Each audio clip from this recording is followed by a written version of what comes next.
அம்மா வீட்டில் இடம் இல்லைன்னு பார்க்காதீங்க. ஒரு சின்ன இடமா இருந்தாலும் சின்ன தொட்டியாக இருந்தாலும் நாம் பழம் வளர்க்கலாம், பழமரம் வளர்க்கலாம். நம்ம கையாலே பழம் பறித்து நம்ம சாப்பிட்லாமா? இடம் சின்னதுன்னு பார்க்காதீங்க. இப்போ வாங்க வீட்டில் குட்டி சின்ன இடத்துல எப்படி பழமரம் வளர்க்கலான்னு பார்க்கலாம். சரிங்களா? வாங்க. இப்போ ஒரு பழமரம் வளர்க்குறதுக்கு நான் உட்காந்துருக்கேன், இந்த இடம் போதும். வீட்டில் ஒரு பழமரம் வளர்க்கணுன்னா நான் உட்காந்துருக்கிற இடம் போதுமா? அழகாக நீங்கள் ஒரு க்ரோ பேக்கை ஒரு ட்ரம்மை வச்சு பழமரம் வளர்க்கலாம். அதாவது நீங்கள் வீட்டில் பழமரம் வளர்க்குறது எலுமிச்சை பழமரம் வளர்த்திங்கன்னா ரொம்ப நல்லது. எலுமிச்சை மரம் நமக்கு வெள்ளிக்கிழமை நம்ம எப்பயும் தேவைப்படும். வாசலில் வைப்போம், வீட்டு வாசலில் வைப்போம், தெரு வாசலில் வைப்போம், கோயிலுக்கு போவோம். நம்ம லெமன் எடுத்துகிட்டு போனோம். தாராளமாக நீங்கள் லெமன் மரம் வைக்கலாமா? நான் பாயிண்ட்டாக சொல்கிறேன், நீங்கள் பார்த்துங்க.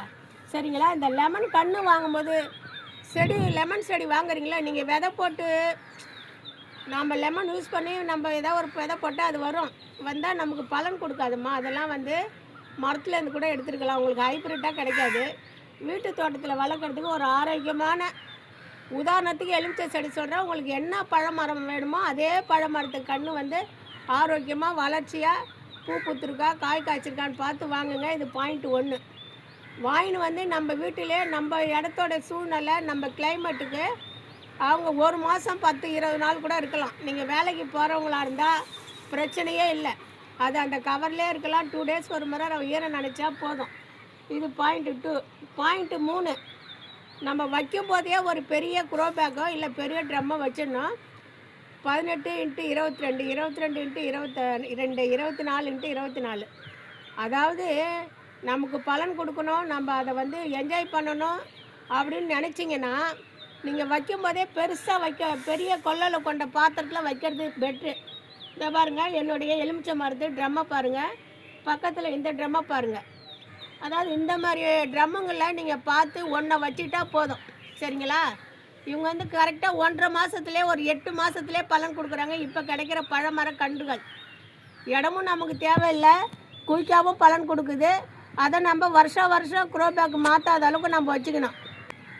பாயிண்ட் 3மா.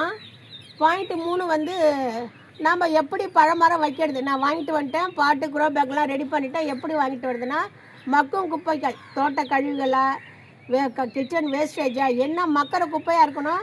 அதில் ஒரு சின்ன இரும்பு, சின்ன பிளாஸ்டிக்கு, கல்லெல்லாம் கிடக்கூடாதுமா.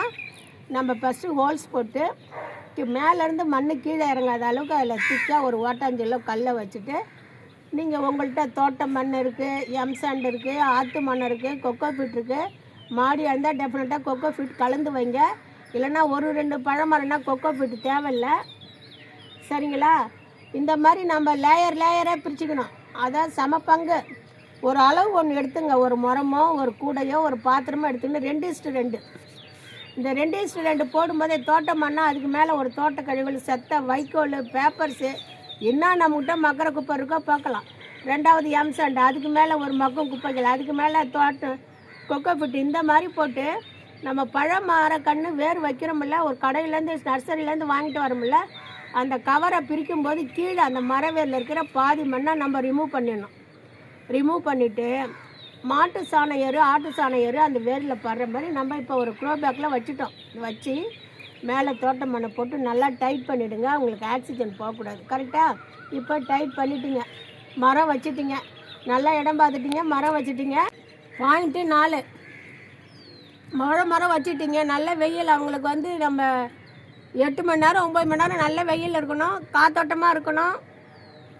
அதை பார்த்துக்கணும். பாயிண்ட்டு 4. பாயிண்ட் 5 வச்ச உடனே ஒரு 10 hour ஒரு 1 மந்த்துக்கு நீங்கள் வெறும் தண்ணி மட்டும் கொடுத்துட்டு வரலாம். 2 நாளைக்கு ஒரு தடவை, 3 நாளைக்கு ஒரு தடவை ரெகுலராகவே மேல் மண் ஈரப்பதமாக இருக்கும்போது 1 மந்த்துக்கு தண்ணி மட்டும் கொடுத்துட்டு வாங்க. இயற்கை உரமே கொடுக்க வேணாம். ஏன்னா நாம் கொடுத்துருக்குற மண்ணுக்கும் எருக்கும் இந்த செடியோட வேர் போய் கொஞ்சம் ஸ்ப்ரெட் ஆகணும். சரிங்களா? பாயிண்ட் 5. அப்புறமா தான் நம்ம இயற்கை உரம் கலக்கிறோம். அதுக்கப்புறம் நம்ம இயற்கை உரம் 15 டேஸாக 10 டேஸாக நம்ம நிறைய இயற்கை உரங்கள் இருக்குது. என்னுடைய சேனல் அம்மு தோட்ட சேனல் பாருங்கள். நான் நேச்சுரல் ஃபெர்டிலைசர்னு நிறையா இருக்குது, அதை கொடுங்க. மரம் வைக்கும்போது ஒன்று சொல்ல மறந்துட்டோமா. இப்போ இந்த மரம் வைக்கும்போதே நர்சரியிலேருந்து வாங்கிட்டு வர முத்திய இலைகள், பெரிய இலைகள்லாம் சிசராவில் கட் பண்ணிவிடுங்க, எடுத்துருங்க. மேலே 4 இலை 5 இலை இருந்தால் போதும். ஒரு 20 இலை இருந்தால் கூட எல்லாத்தையும் ரிமூவ் பண்ணுங்கள். மேலே செடி மேலே 4 இலை 5 இலை இருந்தால் போதும், நம்ம வச்சிடணும். சரிங்களா? இப்போ நம்ம இயற்கை உரமும் கொடுத்துட்டோம். இதுக்கு இடையில நீங்கள் செடியில் ஏதாவது பாயிண்ட்டு 5 ஏதாவது முத்தி இலைகள் இருக்கா? இலை இப்போ கிளை இந்த மாதிரி கிளைங்கள் மட்டும் காயுதான்னு பார்க்கணுமா? அந்த காஞ்சா உடனே கட் பண்ணிடணும். இல்லைன்னா அப்படியே காஞ்சிக்கிட்டு அது மாட்டு காஞ்சிக்கிட்டு கீழே வரைக்கும் வரும். அதை நீங்கள் பார்த்துக்கணும். இடையில பழுத்த இலை 2 months 3 months ஆனோடனே இலைகள் பழுக்கும், நல்லா திக்னஸ்ஸாக ஆகிடும். அதெல்லாம் நம்ம வந்து ரிமூவ் பண்ணிடலாமா? இந்த மாதிரி பார்த்தீங்கன்னா பழமரம் 6 மாதத்தில் பூ பூக்கும். கவலைப்படாதீங்க. அந்த மாதிரி எனக்கு இருந்திருக்கு. இன்னமும் எனக்கு பழம் கொடுக்குது. லெமன் கொடுக்குது, அத்திப்பழம் கொடுக்குது, ஸ்டார் ஃப்ரூட் கொடுக்குது, ட்ராகன் ஃப்ரூட் கொடுக்குது. இவங்கெல்லாம் எனக்கு 6 மாதத்தில் பலன் கொடுத்தவங்க தான். ஒரு லெமன் முள் குத்திட்டுதுமா. பாயிண்ட்டு 7மா. மழை நாள் வந்தது, தொடர்ந்து மழை பெய்யுதுமா, உரம் கொடுக்காதீங்க. மழை நீரில் ஏகப்பட்ட சத்து இருக்குது. மழை நீரில் ஏகப்பட்ட சத்து இருக்குது. நீங்கள் உரம் கொடுக்க வேணாம். மழை பெஞ்சு 4-5 நாளைக்கு நீங்கள் உரம் கொடுக்க வேணாம். அவங்க மட்டும் ஃப்ரீயாக இருக்கலாம். பாயிண்ட்டு 8, அதில் இருக்கிற கலப்பயிர்கள் மட்டும் எடுக்கணும். நம்ம கலப்பயிர்கள் எடுத்துட்டிங்க, அவ்வளோதான். இப்போ வந்து இப்போ உதாரணத்துக்கு எலுமிச்சங்கன்னே சொல்கிறேன், மொட்டு வைக்கிது, பூ வச்சு போச்சு. என்ன செய்யணும்?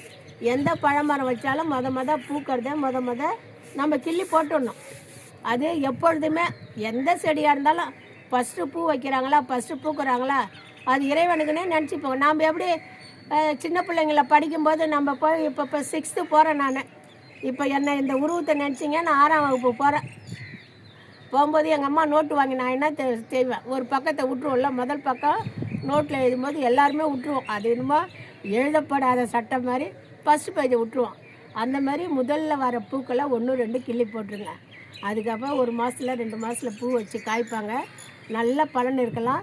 இல்லை நான் இந்த செடி வைக்க போகிறேம்மா, எனக்கு இதை எப்படின்னு சொல்லுங்கன்னு சொல்லி எனக்கு கமெண்ட் பண்ணுங்கள். நான் சொல்கிறேன். என்னுடைய கமெண்டில் வந்து என்னுடைய மொபைல் நம்பர் தரேன். இப்படி தாம்மா பழமரம் வைக்கணும். இடம் இல்லைன்னு ஃபீல் பண்ணக்கூடாது. இப்போ நான் உட்காந்துக்கிறது எந்த இடமா, யாராவது கெஸ்ட் வந்தால் உட்கார விட மாட்டிங்களா? உட்காருவாங்கல்ல, அந்த மாதிரி தான். வீட்டில் ஒரு பசுமை இருக்கட்டும், ஒரு மரம் வைங்க. வாழ்க வளமுடன், மங்களம் உண்டாகட்டும். நன்றி.